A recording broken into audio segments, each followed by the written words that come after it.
नमस्कार, मैं किशोर कुमार, ग्रामीण मीडिया पर आपका बहुत बहुत स्वागत है। चुनाव नज़दीक है। चुनाव नज़दीक की बात करें तो जो जनप्रतिनिधि हैं अब क्षेत्र में जिस प्रकार से सक्रिय हो रहे हैं, सक्रिय हमें नज़र आ रहे हैं, उसी पड़ताल में आज हम हमारे साथ हमारी स्टूडियो में खास मुलाकात के लिए उपस्थित हैं मुरारी जी सैनी, जिनकी हम बात करें तो शांति और अहिंसा विभाग के जिला संयोजक हैं। इसके अलावा हम बात करें तो स्टेट कोऑर्डिनेटर, अन्य पिछड़ा वर्ग के स्टेट कोऑर्डिनेटर भी हैं। लेकिन जिस प्रकार से हम बात करें कि पिछले काफ़ी दिनों से देखें तो उदयपुर वाटी में इनके बड़े बड़े होर्डिंग्स लगे हुए हैं। चुनाव नज़दीक है, अलग अलग कयास लगाए जा रहे हैं कि ये होर्डिंग्स क्यों लगे हैं। अभी कुछ ही दिनों पहले उदयपुर वाटी में देखने को मिल रहे हैं, तो हमने भी चाहा क्यों ना इनका इंटरव्यू किया जाए, क्या ये उदयपुर वाटी से चुनाव लड़ेंगे या फिर और किसी पर्पज़ से इन्होंने उदयपुर वाटी में होर्डिंग्स लगाए हैं। लेकिन जिस प्रकार हम बात करें कि चुनाव नज़दीक है, चुनाव नज़दीक होने के बाद हर एक गाँव में आप जाके देखेंगे तो आपको हर जगह वहाँ होर्डिंग से अटी हुई आपको नजर आएगी। मुरारी जी, आपका स्वागत है हमारे स्टूडियो में। थैंक यू किशोर जी। जी मुरारी जी, मेरा पहला क्वेश्चन आपसे ये रहेगा कि उदयपुर वाटी के तमाम गाँव में हम जाते हैं, वहाँ पे आपके होर्डिंग्स लगे हुए हैं। चुनाव नज़दीक है, जनता अलग अलग कयास लगा रही है। कांग्रेस की टिकट के लिए मजबूत दावेदार अभी तक उदयपुर वाटी में कोई देखने को मिल नहीं रहा। आप अपनी दावेदारी उदयपुर वाटी से कर रहे हैं, क्या सीन है सर इसका? देखिए किशोर जी, मैंने होर्डिंग लगाए हैं राजस्थान के मुख्यमंत्री जी ने जो कल्याणकारी योजनाएं जो दी हैं प्रदेश की जनता को जी, उन योजनाओं का प्रचार करने के लिए और मुख्यमंत्री जी ने जो पहल की है वो लोगों तक पहुंचाने के लिए और उनका फ़ायदा लेने के लिए वो सारे होर्डिंग्स मैंने लगाए हैं। उसमें मेरी फ़ोटो है, मुख्यमंत्री जी की भी फ़ोटो है। और रही चुनाव की बात, तो हर कोई नेता जो राजनीति में है वो चुनाव के जरिए जनप्रतिनिधि बन के लोगों की सेवा करने का मानस रखता है। मैं भी ऐसा मानता हूँ कि अगर पार्टी मेरे को कहीं फिट मानती है तो सेवा का मौका देगी तो मैं बखूबी चुनाव लड़ूंगा और यहाँ से जनप्रतिनिधि बन के लोगों की सेवा का मौका मुझे मिला तो मैं इस बात के लिए पूरी कोशिश करूंगा। जी जी, कहीं ना कहीं बात करें, कहीं ना कहीं आपको इनपुट तो मिले होंगे ना कि उदयपुर वाटी में आप जाइएगा, वहाँ लोगों से मिलिएगा, क्योंकि आपने होर्डिंग्स भी लगाए हैं। ऐसा कुछ सीन है कि आप चुनाव लड़ेंगे, यहाँ पे पार्टी ने कुछ जो आपको इनपुट दिए होंगे तभी आप विधानसभा में आए? देखिए, पार्टी तो सबसे यही कहती है कि आप फील्ड में जाइए, लोगों की सेवा करिए, वहाँ लोगों से जो फीडबैक मिलेगा उसके आधार पर पार्टी अपना उम्मीदवार तय करती है। जी, तो यही कांग्रेस में है कि मैंने उदयपुर वाटी से पिछली दफ़ा भी टिकट मांगी थी, लेकिन कोई कारण रहा कि मेरे को उस वक्त सेवा का मौका नहीं मिला और भगवान राम जी को टिकट मिली और बहुत कम मार्जिन से भगवान राम जी चुनाव हारे। जी, तो यहाँ से मेरी दावेदारी मैं समझता हूँ कि मैं सिर्फ इसलिए नहीं करना चाहता कि ये माली बहुल सीट है या कोई और है। मैं यहाँ बहुत समय से घूम रहा हूँ और राजस्थान सरकार की योजनाएं, मैं ओबीसी विभाग राजस्थान प्रदेश कांग्रेस कमेटी का कोऑर्डिनेटर भी हूँ और शांति और अहिंसा विभाग जो बना उसका मैं जिला संयोजक भी हूँ, जिला कलेक्टर जिसके चेयरमैन हैं। जी, तो उसी बात को लेके मैं पूरे उदयपुर वाटी में घूमा हूँ। मैंने पूरा क्षेत्र बखूबी मैं जानता हूँ, यहाँ के लोग मुझे जानते हैं। मैं यहाँ के लिए बिल्कुल ऐसे नहीं है कि कोई पंचायत या कोई गाँव हो जहाँ मेरे को जान पहचान नहीं है, जहाँ के लोग मुझे नहीं जानते। तो इसलिए इन सारी बातों को ध्यान रखते हुए और पार्टी ने ये कहा है कि आप क्षेत्र में जाइए, घूमिए लोगों के बीच, जैसा पार्टी को ठीक लगेगा वैसा पार्टी। जी, आप क्षेत्र में जा रहे हैं, पहले से भी सक्रिय हैं। कौन सी परेशानियां हैं जो आपको उदयपुर वाटी में खींच लाई? जनता की कौन सी परेशानियां हैं जो वो परेशानियां आपको विचलित की, आपको विचलित होने के बाद आप क्षेत्र में सक्रिय हो गए कि हमें यहाँ से चुनाव लड़ना चाहिए, जो परेशानियां आज भी मुंह बाएं खड़ी है? देखिए, एक्सीडेंटल राजेंद्र गुड्डा को यहाँ जनप्रतिनिधि लोगों ने बना दिया या वो बन गए और उसके बाद वो सरकार का हिस्सा बने। फिर राजेंद्र गुड्डा के जो अत्याचार हैं वो लोगों पे इस कदर हावी हो गए कि यहाँ मैं देखता हूँ कि किसी का घर फुड़वा दिया, किसी के खेत से नाजायज सड़क निकलवा दी, किसी का नाला रुकवा दिया, किसी के खेत पे जबरन कब्जे हों या बजरी का प्रकरण हो या माइनिंग से संबंधित का बहुत सारी शिकायतें हैं। जो बहुत सारी वजह रही कि कुछ मामले वहाँ पे, क्योंकि सरकार का हिस्सा होता है विधायक, और उसके चलते वो बातें दबी रही। अब जब राजेंद्र गुड्डा सरकार से बाहर निकल गए या यूं कहूं कि वो मंत्री पद से उनको बर्खास्त कर दिया गया उनके कारनामों को देख के, तो बहुत सारी बातें निकल के आ रही हैं। ये बातें अगर आप सुनेंगे तो आपको भी विचलित करेंगी। तो जनप्रतिनिधि उदयपुर वाटी को एक ऐसा चाहिए जो साफ सुथरी छवि का हो, जो साफ सुथरा इंसान हो, जहाँ लोगों की बातें सुनने वाला हो और सुन के उनकी सेवा, उनके काम, उनकी परेशानियों को हल करे। ऐसा जनप्रतिनिधि उदयपुर वाटी की जनता को चाहिए। जी सर, अभी भी हम बात करें, काफ़ी जनप्रतिनिधि क्षेत्र में सक्रिय हैं। अभी हम बात करें संदीप जी सैनी हैं, वो भी कांग्रेस की टिकट की दावेदारी कर रहे हैं। मिन्नू सैनी है, रविंद्र बढ़ाना है, रामकरण सैनी है। तो आप अपनी पोजीशन कहाँ देखते हैं सर इनमें? संदीप जी तो मैं नहीं मानता कि वो कांग्रेस में है, आज तक वो कांग्रेस में नहीं है। शायद रविंद्र भडाना जी भी काफ़ी समय तो है नहीं। और मीनू जी, अब दावेदारी करने की बात है, तो दावेदारी तो खैर बहुत सारे लोग करते हैं जी, और पार्टी जिसको ठीक मानती है उसको मौका देती है। तो इस बारे में तो मैं क्या कहूँ, बहुत सारे लोग और भी लोग आएंगे, हो सकता है वो दावेदारी करें। जी जी। दूसरा ये कहेंगे कि राजेंद्र गुड्डा के लिए कोई ऑप्शन नहीं मिला कांग्रेस को, मंत्री गुड्डा को जैसे अभी बर्खास्त किया गया है, लेकिन अभी वो कांग्रेस पार्टी में तो है, कांग्रेस पार्टी से उनको बर्खास्त नहीं किया गया है।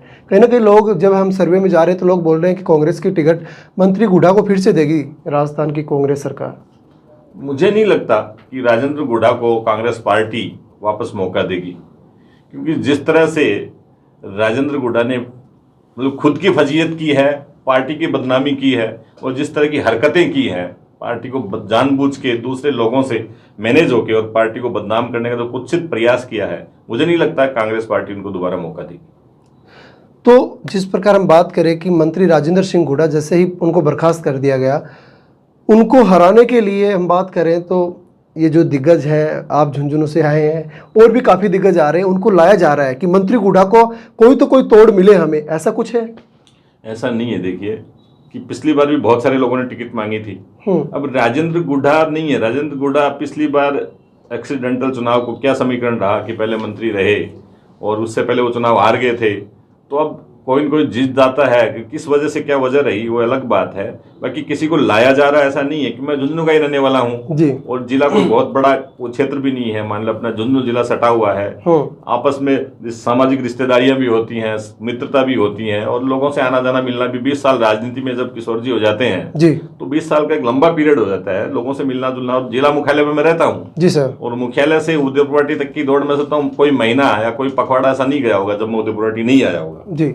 तो ये सब आना जाना मिलना जुलना रहता है, तो लोगों की भी ये रहती है कि आप यहाँ आइए। फिर मेलजोल जब रहता है और जब किसी को लगता है कि पार्टी की सेवा तो कर ही रहे हैं, तो कोई कहीं कम आ जाता है, कहीं ज्यादा रहते हैं। बाकी मौका तो देने वाली पार्टी है। ऐसा नहीं है कि राजेंद्र गुड्डा के लिए किसी को बुलाया जा रहा है जी जी, कि उन्होंने भी कांग्रेस से चुनाव लड़ा है, फिर उन्होंने जब टिकट नहीं मिली तो उन्होंने बसपा से चुनाव लड़ लिया जी। तो ये सारे तो सतत प्रक्रिया है चुनाव की, वो चलती रहती है, किसी को जहां जो पार्टी मौका देती है। बाकी राजेंद्र गुड्डा की तो फितरत है धोखा देना। 2 बार बीएसपी को दिया, इस बार उन्होंने कांग्रेस को दे दिया, तो वो तो राजेंद्र गुड्डा की फितरत अलग टाइप की है। उनके लिए मैं ज्यादा कुछ नहीं कहना चाहूंगा। आप सबके सामने है कि उन्होंने जिस तरह के जो प्रयास किए हैं, जिस तरह के जो कारनामे किए हैं, वो सब लोगों के और जनता के बीच में है जी जी। आप क्षेत्र में जा रही है, क्या लग रहा है इस बार कांग्रेस सरकार दोबारा रिपीट होगी? आप ये देखिए उदयपुर वाटी का कितना विकास राजस्थान सरकार ने करवाया, यहाँ के लोकप्रिय मुख्यमंत्री जी ने करवाया। कि उदयपुर वाटी नहीं, आप पूरे राजस्थान में जाइए। उनका एक मुख्यमंत्री जी का कथन था कि आप मांगते मांगते थक जाओगे, मैं देते देते नहीं थकूंगा जी। इस तर्ज पे उन्होंने उदयपुर वाटी को भी कितना कुछ दिया है। यहाँ पे जितना उदयपुर वाटी को राजस्थान के मुख्यमंत्री जी ने दिया है, मैं नहीं मानता कि पिछले 50-60 सालों में 70 सालों में कोई इतना विकास उदयपुर वाटी का हुआ होगा जी। तो दावे किए जा रहे, मंत्री गुड्डा बोल रहा है कि 60 साल में जो कार्य नहीं हुए मैंने 5 साल में करवाए हैं। मुख्यमंत्री जी के लिए अलग अलग बयानबाजी करते हैं। मुख्यमंत्री जी को मैं बाल समझता हूं, कभी वो अपने हुआ करते थे, आज वो इतने खफा हो गए। ये इसमें आपकी क्या प्रतिक्रिया सर? देखिए किशोर जी, कि अगर कोई मुख्यमंत्री जी के लिए कोई भद्दी टिप्पणी करता है और कोई उल्टी सीधी बातें करता है या कोई गाली देता है, वो तो उसके खुद के उसके दिए हुए संस्कार हैं, जो उसके माता पिता ने दिए हैं, या उसके खुद के संस्कार हैं। तो कोई किसी के लिए कुछ गलत बात बोलने में कोई बड़प्पन नहीं है या कोई बड़ापन नहीं है। और रही बात राजेंद्र गुड्डा की ये कहने की कि 5 साल में उसने इतना विकास किया है, तो पिछली बार जब वो आप एमएलए नहीं थे तब करके बताते विकास जी। ये जो विकास किया है इसमें राजेंद्र गुड्डा का कुछ लेना देना नहीं है। ये राजस्थान सरकार ने विकास किया है, पूरे राजस्थान में किया। एक नजीर पेश किया राजस्थान के मुख्यमंत्री जी ने, एक राजस्थान का उन्होंने नक्शा बदल दिया। राजस्थान के लिए पूरी दुनिया राजस्थान की तरफ देख रही है। राजस्थान की जो जन कल्याणकारी योजनाएं हैं उसके लिए पूरी दुनिया और देश के बाकी राज्य इस बात से उनकी मतलब स्टडी करने के लिए और यहाँ देखने के लिए आ रहे हैं कि एक मतलब प्रदेश ऐसा कैसे कर सकता है कितना कुछ। चाहे वो 25 लाख का चिरंजीवी बीमा हो, चाहे उसमें 2000 किसानों को बिजली कृषि बिजली की यूनिट फ्री हो, या 100 यूनिट पर महीने आवासीय फ्री हो, ये सारी जो चीजें हैं। उसके अलावा जो 10 लाख का एक्सीडेंटल बीमा हो, या फिर पशुधन के लिए 40,000 रुपए प्रति पशु, जो यहाँ पे अपनी किसान के जो पशुपालकों के पशु मर जाते, गाय मर जाती है उसके लिए हो। इवन सारी छात्रवृत्ति योजनाएं हो, या फिर महिलाओं के लिए, और जो छोटी बहनें जो स्टूडेंट हैं उनके लिए मोबाइल की योजनाएं हों, जी। ये सारी योजनाएं राजस्थान में एक बहुत बड़ी नजीर पेश की है पूरे देश और दुनिया में, जी। इसके लिए लोग यहाँ उनको देखने के लिए आ रहे हैं। इतना जो काम राजस्थान के मुख्यमंत्री ने किया है उसके बलबूते ये विकास हुआ है, न कि किसी एक आदमी की। जी जी। विधानसभा 7 है, झुंझुनू की हम बात करें तो क्या स्थिति रहेगी कांग्रेस की इस बार? इस 7 सीट कांग्रेस यहाँ जीतेगी और पिछली बार की जो 2 सीट एक बीएसपी के और एक बीजेपी के खाते में चलेगी, वो भी यहाँ की जनता इस बार ऐसा कोई मौका नहीं देगी। बाकी राजस्थान के मुख्यमंत्री जी की जो योजनाएं हैं उन योजनाओं को देखते हुए राजस्थान सरकार रिपीट होगी और बहुमत से यहाँ राजस्थान में कांग्रेस सरकार अशोक जी के नेतृत्व में बनाएगी। जी। उदयपुर वाटी की जनता के लिए कोई विशेष आपका मैसेज रहेगा? मैं उदयपुर वाटी की जनता को यही कहना चाहता हूँ कि उदयपुर वाटी की जनता ने जो पिछले 4.5 साल में भुगता है जी, उसकी पुनरावृत्ति नहीं हो।